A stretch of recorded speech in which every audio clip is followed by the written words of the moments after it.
Zubinda voiced our love and heartbreaks, but he also voiced our desperation and frustration at a failing system in society.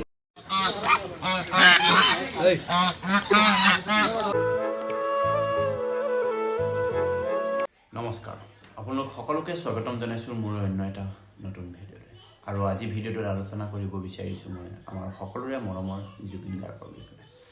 আচলতে 2025 চনৰ 19 ছেপ্টেম্বৰ তাৰিখে কি হৈছিল আপোনালোক সকলোৱে বা আমি সকলোৱে জানো যে সেই দিনটোতে আমাৰ মাজৰ পৰা মৰমৰ জুবিন গাৰ্গক লৈ গৈছিলে আৰু তাৰপিছত জুবিন গাৰ্গৰ সন্দৰ্ভত বহুতো কেছ চলি আছে আপোনালোকে জানে, কিন্তু মাজতে এগৰাকী মহিলাই বহুতখিনি অসভ্যালি কৰি জুবিন গাৰ্গৰ পৰিয়াল বা জুবিন গাৰ্গৰ বিষয়ে বহুত বেয়াকৈ কৈছিলে জুবিন গাৰ্গ কোন, জুবিন গাৰ্গ বাপেক কোন, জুবিন গাৰ্গৰ ভনীয়েক কোন, জুবিন গাৰ্গৰ পত্নী কোন, সকলোখিনি কৈছিলে আৰু জুবিন গাৰ্গক বহুত বেয়াকৈ কৈছিলে জুবিন গাৰ্গৰ চৰিত্ৰৰ বিষয়ে বহুত কিবা কিবি। আৰু এই ভিডিঅ'টোৰ দ্বাৰা মই সকলোকে জনাব বিচাৰোঁ যে আমাৰ জুবিন গাৰ্গ কোন আছিলে মই আপোনালোকক ক'ব বিচাৰোঁ।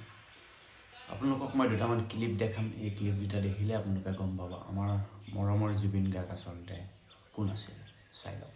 Zubinda voiced our love and heartbreaks, but he also voiced our desperation and frustration at a failing system in society. এইজনেই Zubeen Garg, যি মানুহৰ বাবে কাম কৰি ভাল পাইছিল, যি জনগণক ভাল পাইছিল, যি সাধাৰণ মানুহক ভাল পাইছিল, সৰুৰ পৰা ডাঙৰলৈকে সকলোৰে লগত মিলিব পাৰিছিল, সেইজনে হৈছে আমাৰ জুবিন দা।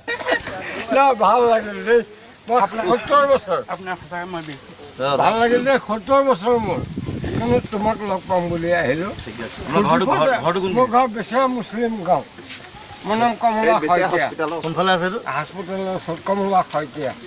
তোমাক লগ পাম বুলি আহিলোঁ কিন্তু খালোঁ, খৰচা হৈ গ'ল।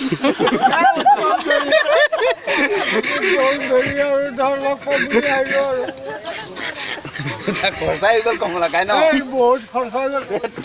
ড'ন্ট মাইণ্ড গ'ল আৰু আহিলোঁ, লগ পালোঁ যে মিলিলোঁ ন, চকুৰ হ'ল ন ভাইটি। বেয়া চেয়া পইচা নেকি?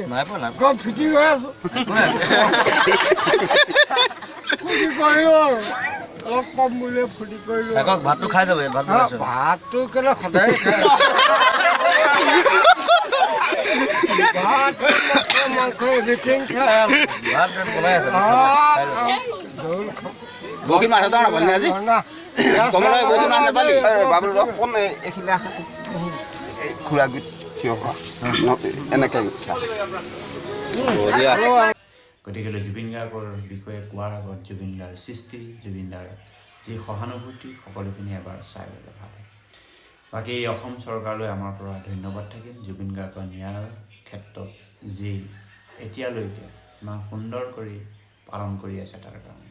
বাকী আমাৰ আশা আছিল জুবিন দাই ন্যায় পাব আৰু ন্যায় পাবই লাগিব। জয় জুবিন দা, জয় অসম। ब्रेकिंग हीट देखने को मिली, इतनी संख्या में लोग आए थे, किसी ने ये एक्सपेक्ट नहीं किया था।